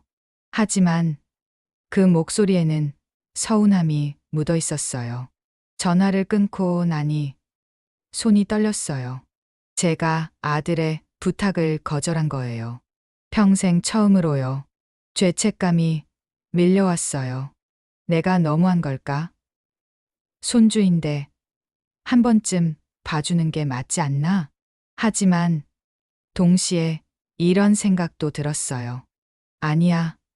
내가 잘한 거야. 나도 내 인생이 있어. 그날 밤 남편한테서 들었어요. 아들이 전화했대요. 엄마가 준이 봐주기를 거절했다고. 엄마가 요즘 이상하다고 했대요. 남편이 저를 보며 물었어요. 정말 그랬냐고요. 왜 손주를 안 봐준다고 했냐고요. 저는 설명했어요. 월요일에 제가 문화센터 가는 날이라서 그랬다고요. 남편이 한숨을 쉬며 말했어요. 문화센터가 그렇게 중요하냐고요. 손주가 더 중요하지 않냐고요. 한 번쯤은 양보할 수 있지 않냐고요. 그 말에 제 안에서 뭔가가 터졌어요. 소리를 질렀어요. 왜 항상 제가 양보해야 하냐고요. 왜 제 일정은 중요하지 않냐고요. 30년 동안 계속 양보했다고요. 남편이 놀란 표정으로 저를 봤어요. 제가 목소리를 높인 게 처음이었거든요. 저는 계속 말했어요. 명절 준비도 저 혼자 했고, 손주도 제가 받고, 시부모님도 제가 모셨다고요. 그런데 제가 문화센터 한 번 가는 게 뭐가 문제냐고요. 남편이 말했어요. 화를 낼 일이 아니라고요. 진정하라고요. 진정하라고요? 30년 동안 진정하고 살았어요. 이제는 더 이상 진정할 수 없었어요. 저는 말했어요. 저도 사람이라고요. 저도 하고 싶은 게 있다고요. 저도 존중받고 싶다고요. 남편이 당황하며 말했어요. 무슨 소리냐고요. 자기가 언제 나를 존중 안 했냐고요. 저는 웃었어요. 씁쓸하게요. 그리고 물었어요. 제 생일날 기억하냐고요. 제 환갑날 어떻게 보냈는지 기억하냐고요. 남편이 할 말을 잃었어요. 저는 계속 말했어요. 며느리가 몸 안 좋다고 일찍 갔던 거 기억하죠? 케이크도 제대로 없었던 거 기억하죠? 제가 손주 돌보느라 제 생일도 제대로 못 보낸 거 기억하죠? 남편이 변명했어요. 며느리가 임신 중이었다고요. 어쩔 수 없었다고요. 저는 소리쳤어요. 항상 며느리 핑계예요. 항상 며느리가 중요해요. 저는요? 30년 동안 당신 뒷바라지한 저는 뭐예요? 남편이 당황한 표정으로 말했어요. 무슨 뒷바라지냐고요. 부부니까 당연한 거라고요. 당연한 거라고요. 그 말이 칼처럼 가슴에 박혔어요. 저는 조용히 말했어요. 당연한 게 아니에요. 제가 희생한 거예요. 제가 참은 거예요. 제가 제 인생을 포기한 거예요. 남편이 말했어요. 갑자기 왜 이러냐고요. 요즘 이상하다고요. 이상한 게 아니에요. 정상으로 돌아가는 거예요. 30년 동안 비정상적으로 살았던 거예요. 그날 밤 저는 안방이 아니라 작은 방에서 잤어요. 혼자 자고 싶었어요. 침대에 누워서 눈물을 흘렸어요. 하지만 이번 눈물은 달랐어요. 서운함의 눈물이 아니라 해방감의 눈물이었어요. 드디어 제 마음을 말했어요. 30년 동안 참았던 말을 했어요. 무서웠지만 동시에 후련했어요. 다음 날 아침 남편이 조심스럽게 말을 걸었어요. 어제 일은 미안하다고요. 하지만 너무 화를 낸 것 같다고요. 저는 대답했어요. 화낼 만큼 화가 났다고요. 앞으로도 제가 원하는 대로 살 거라고요. 남편이 난처한 표정을 지었어요. 하지만 더 이상 말하지 않았어요. 점심때쯤 아들한테서 전화가 왔어요. 엄마한테 사과하고 싶다고요. 자기가 엄마를 너무 당연하게 생각했다고요. 저는 울컥했어요. 아들이 이해해 주다니요. 아들이 말했어요. 준이는 다른 방법을 찾았다고요. 지연이 친정 엄마가 봐주시기로 했대요. 그리고 앞으로는 미리미리 부탁하겠다고요. 고맙다고 했어요. 그리고 말했어요. 엄마도 엄마 인생이 있다고요. 이해해 줘서 고맙다고요. 전화를 끊고 한참을 울었어요. 이번에는 기쁨의 눈물이었어요. 목요일에 딸 수진이가 집에 왔어요. 제 얼굴을 보더니 놀랐어요. 표정이 달라졌다고요. 뭔가 밝아 보인다고요. 저는 그간 있었던 일들을 말했어요. 아들 부탁을 거절한 것, 남편한테 화를 낸 것, 제 마음을 솔직하게 말한 것. 딸이 저를 꼭 안아줬어요. 그리고 말했어요. 잘했다고요. 드디어 엄마가 엄마를 위해 사는 거라고요. 금요일 저녁 식사 자리였어요. 남편과 단둘이 밥을 먹고 있었어요. 남편이 조심스럽게 말했어요. 요즘 생각을 많이 해봤대요. 자기가 나를 당연하게 생각했던 것 같다고요. 저는 남편을 봤어요. 처음으로 남편이 제 마음을 이해하려고 하는 것 같았어요. 남편이 계속 말했어요. 30년 동안 고생했다고요. 앞으로는 더 신경 쓰겠다고요. 저는 조용히 말했어요. 고맙다고요. 하지만 이제는 제가 저를 위해 살 거라고요. 문화센터도 다니고 친구들도 만나고 제가 하고 싶은 것들을 할 거라고요. 남편이 고개를 끄덕였어요. 그러라고요. 자기가 도와주겠다고요. 정말로 도와줄까요? 확신은 없었어요. 하지만 시작은 된 것 같았어요. 토요일 오후 혼자 커피를 마시며 창밖을 봤어요. 햇살이 따뜻했어요. 30년 만에 처음으로 제가 소중한 사람이라는 걸 느꼈어요. 제 인생이 가치 있다는 걸 깨달았어요. 늦었지만 지금이라도 시작하는 거예요. 60세부터 제 인생을 사는 거예요. 무섭지만 동시에 설렜어요. 앞으로 어떤 일들이 기다리고 있을까요? 일요일 저녁 혼자 일기를 쓰기 시작했어요. 오래전에 잃어버린 습관이었어요. 첫 페이지에 이렇게 썼어요. 오늘부터 나는 박영숙으로 산다. 누구의 아내도 누구의 엄마도 아닌 그냥 박영숙으로.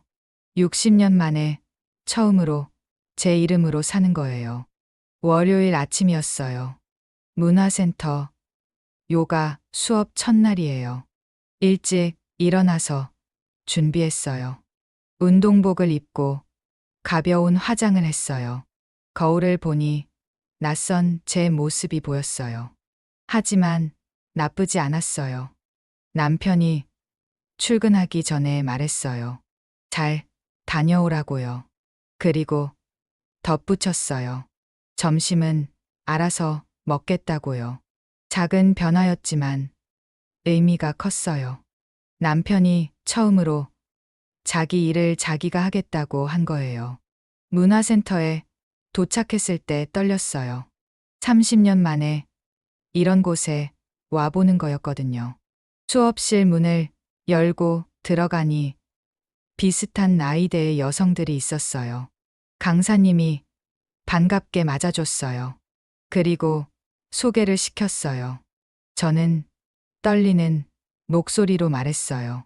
박영숙이라고요. 오늘 처음 왔다고요. 수업이 시작됐어요. 처음에는 어색했어요. 몸도 잘 안 따라주고 동작도 어려웠어요. 하지만 점점 익숙해졌어요. 1시간 반 동안 오롯이 저를 위한 시간이었어요. 가족 생각, 집안일 생각 다 잊고 그냥 저에게 집중하는 시간이었어요. 수업이 끝나고 몇몇 분들이 말을 걸어줬어요. 커피 한잔 하자고요. 저는 설레는 마음으로 따라갔어요. 카페에서 이야기를 나눴어요. 다들 저와 비슷한 상황이었어요. 결혼해서 가족 위에 살다가 이제는 자기 인생을 찾고 싶어서 나왔다고요. 한 분이 물었어요. 저는 왜 요가를 시작했냐고요. 저는 솔직하게 말했어요. 나를 찾고 싶어서라고요. 60년을 살았는데 정작 나는 누군지 모르겠어서라고요. 다들 공감했어요. 자기들도 그랬다고요. 그리고 말했어요. 지금부터라도 찾으면 된다고요. 집으로 돌아오는 길이 가벼웠어요. 새로운 사람들을 만나고 새로운 경험을 하고 저를 위한 시간을 가졌다는 게 너무 좋았어요. 그 주는 정말 달랐어요. 월요일에는 요가, 수요일에는 문화센터, 친구들과 점심, 금요일에는 또 요가. 제 일정이 생긴 거예요. 남편은 처음에는 적응하기 힘들어 했어요. 제가 집에 없으니까 불편했나 봐요. 하지만 점점 적응하더라고요. 스스로 라면도 끓여 먹고 배달 음식도 시켜 먹고요. 딸 수진이가 전화해서 말했어요. 엄마, 목소리가 완전히 달라졌다고요. 밝아졌다고요. 정말 그런 것 같았어요. 거울을 볼 때마다 제 눈빛이 살아있는 게 보였어요. 2주가 지났을 때였어요. 아들한테서 전화가 왔어요. 저녁에 온 가족이 모이자고요. 중요한 이야기가 있대요. 저녁에 다 모였어요. 남편, 저, 아들 내외, 딸까지. 손주는 지연이 부모님이 봐주신대요. 아들이 조심스럽게 말을 시작했어요. 최근 엄마가 많이 변하신 것 같다고요. 자기 일정도 생기고 밝아지신 것 같다고요. 저는 고개를 끄덕였어요. 맞다고요. 이제는 나를 위해 살고 있다고요. 며느리 지연이가 말했어요. 자기가 어머니한테 많이 미안하다고요. 그동안 어머니를 당연하게 생각했던 것 같다고요. 놀라웠어요. 며느리가 이런 말을 할 줄 몰랐거든요. 지연이가 계속 말했어요. 최근에 생각을 많이 해봤대요. 만약 자기가 어머니 나이가 됐을 때 며느리한테 이런 대접을 받으면 어떨까 상상해봤대요. 정말 힘들 것 같다고요. 저는 눈물이 났어요. 드디어 누군가 제 마음을 이해해 주는 것 같았어요. 아들이 말했어요. 앞으로는 달라지겠다고요. 명절 준비도 같이 하고 손주 봐달라고 할 때도 미리 여쭤보고 엄마 의견도 존중하겠다고요. 남편도 말했어요. 자기도 반성했다고요. 30년 동안 당연하게 생각했던 것들이 당연한 게 아니었다고요. 앞으로는 집안일도 같이 하고 나를 더 배려하겠다고요. 딸 수진이가 웃으며 말했어요. 드디어 우리 집이 정상이 된 것 같다고요. 저는 가족들을 보며 말했어요. 고맙다고요. 이해해 줘서 고맙다고요. 하지만 이제는 제 인생을 살 거라고요. 가족도 사랑하지만 저도 사랑할 거라고요. 다들 고개를 끄덕였어요. 그날 밤 침대에 누워서 생각했어요. 정말 변할 수 있을까? 가족들이 한 약속을 지킬까? 확신은 없었어요. 사람은 쉽게 안 변하니까요. 어쩌면 몇 주 지나면 다시 원래대로 돌아갈지도 몰라요. 하지만 한 가지는 확실했어요. 저는 변했다는 거요. 더 이상 예전의 박영숙이 아니라는 거요. 한 달이 지났어요. 요가는 계속했고, 문화센터, 친구들과도 정기적으로 만났어요. 그리고 오래된 친구에게도 연락했어요. 고등학교 동창 미선이었어요. 20년 만에 연락한 거예요. 미선이는 반가워하며 만나자고 했어요. 카페에서 만나서 그동안 있었던 일들을 이야기했어요. 미선이도 저와 비슷한 삶을 살았대요. 가족 위에 살다가 최근에야 자기 인생을 찾았다고요. 미선이가 말했어요. 우리 나이가 60이잖아고요. 평균 수명이 85살이라면 25년이 남았다고요. 4분의 1이 남은 거라고요. 그 말이 가슴에 와닿았어요. 25년, 짧지 않은 시간이에요. 이 시간을 어떻게 보내느냐가 중요할 것 같았어요. 어느 토요일 오후였어요. 남편과 함께 산책을 나갔어요. 오랜만에 둘이서 걷는 거였어요. 남편이 조심스럽게 물었어요. 행복하냐고요? 저는 잠시 생각했어요. 행복한가? 완전히 행복하다고 할 수는 없었어요. 아직도 서운한 것들이 있었고, 아직도 불편한 것들이 있었어요. 하지만 예전보다는 나아졌어요. 최소한 제가 살아있다는 느낌이 들었어요. 조심스럽게 대답했어요.